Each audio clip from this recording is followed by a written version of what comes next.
রুবিনা, চাচি, বেসন গুলাইলি? গুলাইছি, আলু কাটলি? কাটছি, বেগুন কাটলি? কাটছি, পেঁয়াজ কাটলি? কাটছি। মা আমি যাচ্ছি কোথায়? বাইরে বন্ধুদের সাথে ইফতার করতে। নাজাদের 10 দিন যেতে না যেতেই তোমার বাইরে ইফতার করা শুরু হয়ে গেল।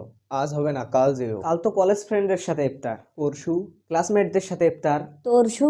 ক্লোজ ফ্রেন্ডদের সাথে ইফতার। তাই নাকি? হ্যাঁ, চাচি আলু কি কাটবো?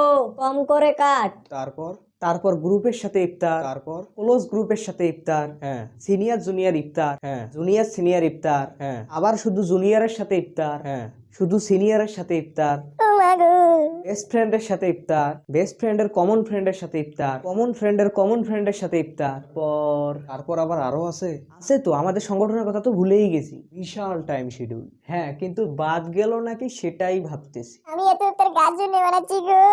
এলাকার বন্ধুদের সাথে ইফতার, প্রাইমারি বন্ধুদের সাথে ইফতার, হাই স্কুলের বন্ধুদের সাথে ইফতার, আবার তোমার বৌমার সাথে একদিন ইফতার। বেগুনি কি ভাজবো? কম করে ভাজ। তুমি কি বাসায় ইফতার করবেই না? যা টাইট শিডিউল দেখতেছি তাতে মনে হয় না তো 27শে রমজানের আগে তোমাদের সময় দিতে পারবো। ও, তখন তো যাবো আবার শপিং এ। তাও তো আবার একদিনে হবে না, একদিন তোমার, একদিন আমার, একদিন আম্মার। যা অবস্থা দেখতেছি, তাও দেখি চেষ্টা করে তোমাদের ঈদের আগে সময় দিতে পারি কিনা। ওটির দরকার নেই। ও মা, কেন? ওই দিন ফুটপাতে গিয়ে ইফতার করি। এইটা কোনো কথা হইলো? এটাই আমার শেষ কথা, বেরিয়ে যাও আমার বাড়ি থেকে। ফলগুলো কি কাটবো? তুই আমারে কাট হারামজাদি।